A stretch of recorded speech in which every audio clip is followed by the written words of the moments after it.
क्या आपने कभी सोचा है कि नाग पंचमी का ये पर्व आखिर क्यों मनाया जाता है? स्वयं भगवान महादेव ने कहा है, जो भी व्यक्ति नाग पंचमी के दिन इस पुण्य कथा का श्रवण करता है, उसके असंख्य दुखों का अंत होता है और उसके परिवार के किसी भी सदस्य को कभी सर्पदंश नहीं होता। तो आइए मैं आपको लेकर चलता हूं उस कालखंड में। प्राचीन काल की बात है। महाभारत के युद्ध के बाद पांडव वंश में राजा परीक्षित हस्तिनापुर के सिंहासन पर विराजमान हुए। राजा परीक्षित महान धनुर्धर अर्जुन के पौत्र और अभिमन्यु के पुत्र थे। वे एक धर्मपरायण और प्रजावत्सल शासक थे। आगे चलकर उन्हीं राजा परीक्षित की कथा नाग पंचमी पर्व की पौराणिक आधार बनी। एक दिन राजा परीक्षित आखेट के लिए वन में गए। दोपहर की गर्मी में प्यास से व्याकुल राजा को घूमते घूमते एक आश्रम दिखाई दिया। वहां तपस्वी ऋषि शमीक ध्यान मग्न होकर मौन साधना में लीन थे। राजा ने समीप जाकर विनम्रता से उन्हें प्रणाम किया और पानी की याचना की, पर ऋषि अपनी समाधि में इतने तल्लीन थे कि उन्होंने राजा की बात का कोई उत्तर नहीं दिया। परीक्षित ने कुछ देर प्रतीक्षा की और बार बार आग्रह किया, किंतु ऋषि शमीक ने आंखें नहीं खोली। यह देखकर राजा को लगा कि ऋषि उसका अनादर कर रहे हैं। लगातार उपेक्षित होने पर राजा परीक्षित को क्रोध आ गया। गुस्से में चारों ओर नजर घुमाते हुए उनकी दृष्टि एक मृत सर्प पर पड़ी। आवेश में आकर परीक्षित ने वो मरा हुआ सांप उठाया और अपमान स्वरूप ऋषि शमीक के कंधे पर डाल दिया। इसके बाद भी ऋषि ने कोई प्रतिक्रिया नहीं दी और पूर्ववत ध्यान में लीन रहे। राजा थोड़ी देर वहां रुके, फिर गुस्से में तमतमाए हुए महल लौट आए। जल्द ही उनका क्रोध शांत हुआ और उन्हें अपने किए पर पछतावा होने लगा। उसी आश्रम में एक शिष्य ने अपने गुरु शामीक के गले में मरा सर्प लटका देखा।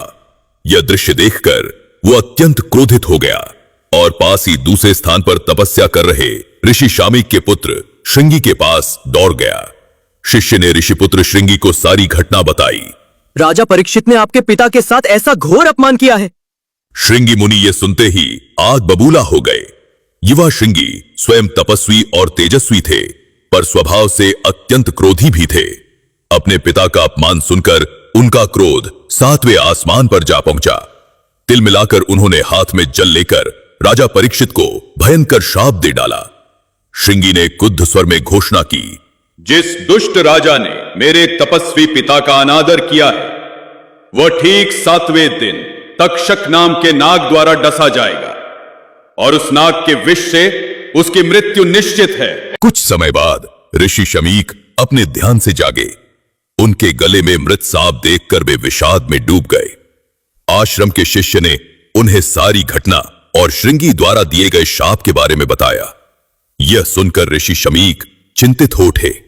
उन्होंने व्यथित होकर पुत्र श्रृंगी से कहा, वत्स, क्रोध में आकर तुमने बहुत कठोर श्राप दे दिया। राजा परीक्षित ने भूल अवश्य की, पर वे मूलतः धर्मात्मा राजा है। तुम्हारे शाप से एक धर्मपरायण राजा का जीवन समाप्त हो जाएगा। ऋषि शमीक अपने पुत्र की इतनी तीव्र प्रतिक्रिया से दुखी थे, क्योंकि परीक्षित मूलतः बुरे राजा नहीं थे, किंतु अब श्राप तो दिया जा चुका था, उसे बदला नहीं जा सकता था। ऋषि शमीक ने तुरंत अपने एक शिष्य को राज दरबार भेजा ताकि राजा परीक्षित को इस शाप की सूचना मिल सके। शिष्य ने महल पहुंचकर बताया कि 7 दिनों बाद महाराज को तक्षक नाग डसने वाला है। जब राजा परीक्षित को पता चला कि ऋषिपुत्र श्रृंगी ने उन्हें तक्षक नाग द्वारा मृत्यु का श्राप दे दिया है, तो वे स्तब्ध रह गए, मानो उनके पैरों तले जमीन निकल गई हो। क्षण भर में उनका क्रोध जाता रहा और हृदय पछतावे से भर गया। उन्हें महसूस हुआ कि क्रोध में आकर उन्होंने बहुत अनुचित कार्य कर डाला। अब उनके जीवन के केवल 7 दिन शेष थे। श्राप मिलने के बाद राजा परीक्षित ने तय किया कि वे अपने शेष दिन प्रभु भक्ति और आत्मचिंतन में बिताएंगे। साथ ही उन्होंने अपनी सुरक्षा के भी कड़े प्रबंध किए ताकि कोई सांप उनके पास न फटक सके। राजा ने एक ऊंचे स्तंभ जैसे महल के सबसे ऊपरी बंद कक्ष में निवास बनाया। चारों तरफ चौकस पहरेदार तैनात थे और आदेश था कि एक छोटा सा जीव भी भीतर न आने पाए। राजा के भोजन पानी को भी कई चरणों में जांचने के बाद ही उनके पास पहुंचाया जाता था। नागदंश से बचने के लिए अनेक वैद्य और तांत्रिक भी तैयार रखे गए। इन तैयारियों के साथ साथ राजा परीक्षित अपना अधिकांश समय भगवान के स्मरण और पश्चाताप में बिताने लगे। उधर सप्तम दिवस जैसे जैसे समीप आने लगा, नागलोक में हलचल मच गई। राजा को मिले शाप को सत्य करने के लिए स्वयं नागराज तक्षक को आगे आना था। नियत समय पर तक्षक नाग अपने लक्ष्य की ओर चल पड़ा। मार्ग में उसकी भेंट एक तपस्वी ऋषि कश्यप से हुई, जो अपने मंत्र बल से राजा परीक्षित की रक्षा करने हस्तिनापुर जा रहे थे। तक्षक ने अपनी विश शक्ति का प्रदर्शन करके पास के एक हरे भरे बट वृक्ष को पल भर में डंस कर राख कर दिया। ऋषि कश्यप ने तुरंत अपने मंत्रों से उस जले हुए वृक्ष को फिर से हरा भरा कर खड़ा कर दिया। यह देख तक्षक चकित हुआ, पर उसने राजा को शाप से बचाने के ऋषि के प्रयास को नाकाम करने की ठान ली। तक्षक ने ढेर सारा धन देकर ऋषि कश्यप को लौटा दिया, ताकि वे राजा परीक्षित की रक्षा न कर सके। अब नागराज तक्षक बिना किसी बाधा के हस्तिनापुर पहुंच गया। महल के निकट पहुंचकर उसने एक नई चाल चली। तक्षक ने स्वयं को एक छोटे से कीट का रूप दे लिया और पास के बगीचे में एक पके आम के फल के भीतर जा छिपा। पहरेदारों ने उस फल को साधारण फल समझकर टोकरी सहित महल के भीतर जाने दिया। उधर 7वें दिन के अंतिम पहर में राजा परीक्षित को लगा कि अब संकट टल गया है और शाप का समय बीतने वाला है। वे कुछ निश्चिंत होने ही लगे थे कि तभी सेवक ताजे फलों की टोकरी लेकर उनके कक्ष में पहुंचे। राजा परीक्षित ने एक आम उठाकर जैसे ही काटने का प्रयास किया, उस फल में से अचानक एक छोटा कीड़ा निकलकर भूमि पर गिरा। पल भर में वो कीड़ा एक भयंकर विशाल सर्प में बदलने लगा। देखते ही देखते नागराज तक्षक अपनी पूरी क्रोधपूर्ण भयावहता के साथ राजा के सामने प्रकट हो गया। राजा परीक्षित ये भयावह दृश्य देखकर समझ गए कि ऋषि का शाप अटल था। उन्होंने हतप्रभ होकर परमात्मा का नाम लिया और अपने अंत को निकट देखा।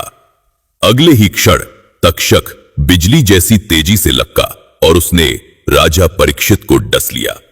जहर का असर तुरंत फैल गया। राजा परीक्षित तक्षक के दंश से तड़पने लगे और कुछ ही क्षणों में उनका जीवन अंत हो गया। महल में हाहाकार मच गया। रक्षक तलवारें लेकर तक्षक पर प्रहार करने दौड़े, किंतु वो फुर्ती से फुफकारता हुआ खिड़की से बाहर अंधकार में ओझल हो गया। इस प्रकार ठीक 7वें दिन ऋषि का शाप फलित हुआ और नागराज तक्षक के विष ने राजा परीक्षित का अंत कर दिया। पूरे हस्तिनापुर में शोक की लहर दौड़ गई। प्रजा अपने प्रिय राजा की ऐसी दुखद मृत्यु से स्तब्ध और भयभीत थी। राजा परीक्षित अपने पीछे एक पुत्र छोड़ गए थे, राजकुमार जन्मजय। पिता की मृत्यु के बाद नवयुवक जन्मजय का राज्याभिषेक किया गया। वो अपने पिता की दुखद मृत्यु से अंदर तक मर्माहत था। अपने पिता की चिता के सामने ही उन्होंने क्रोध और शोक में प्रतिज्ञा ली, मैं नाग जाति का समूल नाश करके ही पिताजी का बदला पूरा करूंगा। उनकी आंखों में क्रोध के आंसू जल रहे थे। राजा बनते ही जन्मजय के मन में प्रतिशोध की ज्वाला धधकने लगी। राज दरबार में जन्मजय ने अपने गुरुओं और ब्राह्मण मंत्रियों से परामर्श किया कि नागों को समाप्त करने के लिए क्या किया जाए। तब अनुभवी पुरोहितों ने सुझाव दिया कि एक विशाल सर्प यज्ञ किया जाए, जिसमें मंत्र बल से सभी नाग बलपूर्वक अग्नि में खींचे चले आएंगे और भस्म हो जाएंगे। यह सुनकर राजा जन्मजय ने अपने पिता के हत्यारे नागों से बदला लेने के लिए तुरंत महायज्ञ के आयोजन का आदेश दे दिया। देश भर से श्रेष्ठ वेद पाठी ब्राह्मणों को इस यज्ञ में आमंत्रित किया गया। राजधानी के बाहर एक विराट यज्ञ मंडप बनाया गया, जिसके मध्य में एक बड़ा हवन कुंड स्थापित हुआ। उसमें प्रचंड अग्नि प्रज्वलित की गई। राजा जन्मजय स्वयं वेदी पर बैठे और आहुति देने लगे। चारों ओर वेद मंत्रों का उच्चारण गूंज उठा। मंत्रों की शक्ति से चमत्कारिक घटनाएं घटने लगी। यज्ञ कुंड की आग में मानो अदृश्य चुंबकीय आकर्षण उत्पन्न हो गया। दूर जंगलों, बिलों और धरती के कोने कोने से सर्प उस अग्निकुंड की ओर खिंचकर उड़ने लगे। देखते ही देखते सैकड़ों नाग आकाश और भूमि दोनों मार्गों से हवन कुंड की लपटों में गिरते ही भस्म होते गए। यज्ञ की अग्नि तेज से तेजतर होती गई और असंख्य सर्पों के जलने से उठता काला धुआं आकाश में छा गया। नागों के जलने से उनकी दर्दनाक फुफकार और तड़प की चीख जैसी ध्वनियां यज्ञ स्थल पर गूंज उठी, जिन्हें सुनकर वहां उपस्थित लोगों के रोंगटे खड़े हो गए। इस महायज्ञ से संपूर्ण नागवंश विनाश के कगार पर आ पहुंचा। अनगिनत छोटे बड़े सांप जलकर भस्म हो गए। राजा जन्मजेय ये भयावह दृश्य देखकर भीतर ही भीतर संतोष अनुभव कर रहे थे कि उनके शत्रुओं का अंत हो रहा है। प्रतिशोध की अग्नि में उनका हृदय कठोर बना रहा और आहुति लगातार जारी रही। उधर इतने नागों के नष्ट हो जाने पर भी नागराज तक्षक अब तक यज्ञ कुंड में नहीं आया था। जैसे जैसे उसे अपनी जाति के सर्वनाश का आभास हुआ, तक्षक को अपने प्राणों का भय सताने लगा। अंततः स्वयं को बचाने के लिए वो देवताओं के राजा इंद्र की शरण लेने आ पहुंचा। तक्षक सीधा स्वर्गलोक में इंद्रदेव के महल पहुंचा और पूरी विपत्ति कह सुनाई। इंद्रदेव पहले तो हैरान हुए कि मानवों के यज्ञ में ऐसी शक्ति कैसे, पर जल्द ही उन्होंने तक्षक को आश्वासन दिया और अपने सिंहासन के पाए से लिपटकर छिप जाने को कहा। भयभीत तक्षक इंद्र के सिंहासन से लिपटकर छाया में छिप गया। इंद्र ने घोषणा की, जब तक नागराज तक्षक मेरी शरण में है, कोई उसका बाल भी बांका नहीं कर सकता। मैं देखता हूं कौन सी शक्ति उसे यहां से खींच सकती है। इधर यज्ञशाला में आहुतियां लगातार जारी थी। तभी यज्ञ करवाने वाले ऋषियों में से एक ने राजा जन्मजयी को सूचना दी। महाराज, यज्ञ में असंख्य नाग भस्म हो चुके हैं, किंतु नागराज तक्षक अब तक नहीं आया। यह सुनकर जन्मजयी का क्रोध भड़क उठा। उन्होंने वेदी पर मंत्र पढ़ रहे ब्राह्मणों को आदेश दिया, अपनी पूरी शक्ति लगा दो। तक्षक चाहे जहां छिपा हो, उसे इस हवन कुंड की आग में खींच लाओ। एक भी सांप जीवित नहीं बचना चाहिए। तब ब्राह्मणों ने और जोर से तपोमंत्रों का जाप शुरू किया। उनके मंत्रों का प्रभाव बढ़ते ही स्वर्गलोक में इंद्रदेव का सिंहासन हिलने लगा। नागराज तक्षक जो उस पर लिपटा था सहित स्वयं इंद्रदेव उस अदृश्य बल द्वारा आसमान से नीचे यज्ञ अग्नि की ओर खींचने लगे। इंद्र ने स्वयं को तक्षक समेत तेजी से नीचे गिरते पाया तो घबरा उठे। उन्होंने तक्षक को पकड़ा, लेकिन वे दोनों धीरे धीरे पृथ्वी की ओर खींचे चले जा रहे थे। वासुकी नागराज ने भी इंद्र सहित देवताओं से प्रार्थना की कि वे नागवंश की रक्षा करें। इधर समस्त देवता संकट में पड़ गए और इस महाविनाशक यज्ञ को रोकने का उपाय खोजने लगे। देवताओं ने विचार किया कि इस विनाशकारी यज्ञ को रोकने का उपाय केवल एक बुद्धिमान तपस्वी ही कर सकता है। उन्होंने युवा आस्तिक मुनि से विनती की कि वह पृथ्वी पर जाकर सर्प यज्ञ रुकवाए। आस्तिक मुनि एक विवेकशील एवं तेजस्वी ब्राह्मण थे, जिनकी माता नागराज वासुकी की बहन एक नाग कन्या थी और पिता एक तपस्वी ऋषि थे। इसलिए आस्तिक को नागों पर आने वाले संकट का भान था और राजा को समझाने के लिए आवश्यक ज्ञान व विनम्रता भी। आस्तिक मुनि देवताओं का आग्रह स्वीकार कर यज्ञ मंडप के द्वार पर आ पहुंचे। पहरेदारों ने अचानक आए इस अपरिचित ब्राह्मण युवक को रोकने का प्रयास किया, किंतु आस्तिक के शांत तेज से प्रभावित होकर अंततः उन्हें सभा में प्रवेश की अनुमति मिल गई। यज्ञशाला के भीतर उस समय हवन कुंड की लपटें ऊंची उठ रही थी और वेद मंत्रों का घोर उच्चारण गूंज रहा था। ऐसे में किसी बाहरी की आवाज सुनाई देना असामान्य था। तभी आस्तिक ने ऊंचे स्वर में राजा जन्मजेय को प्रणाम करके कहा, महाराज, मुझे आपके महान सर्पयज्ञ के दर्शन की इच्छा थी, इसलिए दूर से यहां उपस्थित हुआ हूं। एक अपरिचित युवा ब्राह्मण की आवाज सुनकर राजा जन्मजेय और सभी पुरोहित चकित होकर उसकी ओर देखने लगे। यज्ञ में विघ्न पड़ता देख कुछ ऋषि क्रोधित भी हुए। राजा ने गंभीर स्वर में पूछा, हे ब्राह्मण कुमार, आप कौन हैं और इस यज्ञ में आपका क्या कार्य है? आस्तिक ने हाथ जोड़कर विनम्रता से उत्तर दिया, राजन, मैं एक तुच्छ ब्राह्मण हूं जो ज्ञान की खोज में स्थान स्थान पर भ्रमण करता है। मैंने आपके महायज्ञ की महिमा सुनी तो खुद को यहां आने से रोक नहीं सका। कृपा करके मेरे आने को क्षमा करें और अपना आशीर्वाद दें। राजा जन्मजय ने आस्तिक की मधुर वाणी और विद्वत्ता से प्रसन्न होकर कहा, कुमार, आपका स्वागत है। आप जैसे विद्वान का हमारे यज्ञ में आगमन शुभ माना जाएगा। बोलिए, मैं आपके लिए क्या कर सकता हूं? आस्तिक ने अवसर पाकर निवेदन किया, महाराज, यदि आप मुझ पर प्रसन्न हैं तो मुझे एक वरदान दें। जन्मजय ने उदारता से सहमति देते हुए कहा, निश्चय ही मांगो ब्राह्मण देव। तब आस्तिक मुनि ने विनीत स्वर में प्रार्थना की, राजन, कृपा करके ये सर्पम यज्ञ यहीं समाप्त कर दीजिए। बस यही वरदान मुझे दीजिए। यह सुनते ही राजा जन्मजय सहित पूरी सभा स्तब्ध रह गई। कुछ क्षण के लिए किसी के मुख से शब्द नहीं निकला। राजा को स्वयं अपने कानों पर विश्वास नहीं हुआ। फिर उन्होंने आश्चर्य और क्रोध मिश्रित स्वर में कहा, ब्राह्मण कुमार, तुम मुझसे क्या मांग रहे हो? मेरे पिता की हत्या करने वाले नागों के संहार के लिए ही तो मैं ये यज्ञ कर रहा हूं। तुम्हें जो भी धन, गौ, भूमि या विद्या चाहिए वो मांग लो, परंतु यज्ञ रोकने को मत कहो। आस्तिक ने शांत किंतु दृढ़ स्वर में उत्तर दिया, महाराज, मुझे आपकी धन संपदा में कोई रुचि नहीं। मैं तो समाज के कल्याण हेतु ये वरदान मांग रहा हूं। नाग भी ब्रह्मा की सृष्टि का अभिन्न हिस्सा है। प्रतिशोध की आग में समस्त नागवंश का सर्वनाश करना उचित नहीं है। कृपा करके मेरे आग्रह को स्वीकार करें। राजा जन्मजय इस अनूठे अनुरोध से धर्म संकट में पड़ गए। एक ओर पिता की मृत्यु का प्रतिशोध था, तो दूसरी ओर एक ब्राह्मण को दिया हुआ वचन। सभा में सन्नाटा छा गया।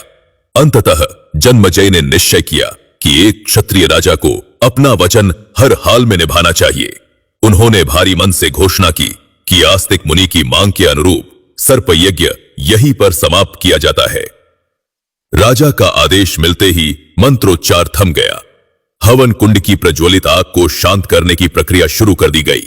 पवित्र जल की आहुति देकर कुछ ही देर में अग्नि की लपटें धीमी पड़ गईं और नागों को खींचने वाला मंत्र बल निष्क्रिय हो गया।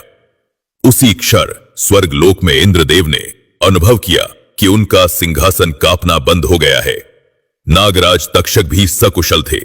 तक्षक ने चैन की सांस ली और मन ही मन आस्तिक मुनि को धन्यवाद दिया, जिसने उसकी प्राण रक्षा की। यज्ञ रुकते ही यज्ञशाला में उपस्थित लोगों को समझ आ गया कि क्या हुआ है। राजा जन्मजय के इस निर्णय से कुछ क्रोधी पुरोहित क्षुब्ध थे कि नागों का संहार अधूरा रह गया, पर अधिकांश जन आस्तिक मुनि की जय जयकार करने लगे। नागवंश का समूल नाश रुक जाने से प्रजा ने राहत की सांस ली। जन्मजय ने आस्तिक मुनि को हृदय से धन्यवाद दिया और सम्मान पूर्वक अनेक भेंट देकर विदा किया। चलते समय राजा ने हाथ जोड़कर विनम्रता से कहा, मुनिवर, आपने सही समय पर आकर मुझे अधर्म करने से रोका है। क्रोध में मैं बहुत बड़ा पाप कर बैठता, वो आपने टाल दिया। मैं जीवन भर आपका ऋणी रहूंगा। आस्तिक मुनि ने राजा को आशीर्वाद देते हुए उत्तर दिया, हे राजन, क्षमा और दया को धारण करना ही सच्चा वीरत्व है। ईश्वर आपको यश और कीर्ति देंगे। यह सुनकर राजा जन्मजय ने भी नागवंश के प्रति अपना वैर भाव उसी क्षण त्याग दिया। इस प्रकार आस्तिक मुनि की करुणा और बुद्धिमत्ता से नागवंश विनाश से बच गया और मनुष्यों व सर्पों के बीच फिर से शांति स्थापित हुई। ये घटना श्रावण मास के शुक्ल पक्ष की पंचमी तिथि को घटी थी। कहा जाता है कि उसी दिन से नागों की रक्षा के उपलक्ष्य में हर वर्ष श्रावण शुक्ल पंचमी को नाग पंचमी का पर्व मनाया जाने लगा। इस दिन लोग नाग देवता की पूजा कर दूध, लड्डू, फूल आदि अर्पित करते हैं और उनसे रक्षा का आशीर्वाद मांगते हैं। कई क्षेत्रों में नाग पंचमी के अवसर पर भूमि को खोदने से भी परहेज किया जाता है, ताकि जमीन में रहने वाले सर्पों को कोई हानि न पहुंचे। पृथ्वी पर मनुष्य और नागों के बीच सौहार्द बना रहे, इसी कामना से ये पर्व मनाया जाता है। भगवान शिव के गले में नाग विराजते हैं, इसलिए नागों को देवताओं का आभूषण माना जाता है और नाग पंचमी पर उनकी पूजा को शिव की कृपा प्राप्त करने का शुभ अवसर माना जाता है। नाग पंचमी की इस पुराण प्रसिद्ध कथा से हमें सीख मिलती है कि क्रोध और प्रतिशोध में लिए गए निर्णय महान विनाश ला सकते हैं, जबकि क्षमा, दया और सद्भाव से बड़ा अनर्थ टाला जा सकता है। आस्तिक मुनि के धैर्य और करुणा ने विनाश को रोककर शांति स्थापित की। आज भी नाग पंचमी के दिन नागों का पूजन कर मानव उनके प्रति कृतज्ञता और सह अस्तित्व का संदेश देता है। तो दोस्तों, उम्मीद है आपको यह कथा पसंद आई होगी। वीडियो को लाइक जरूर करें और कमेंट में जय नाग देवता हर हर महादेव अवश्य लिखें।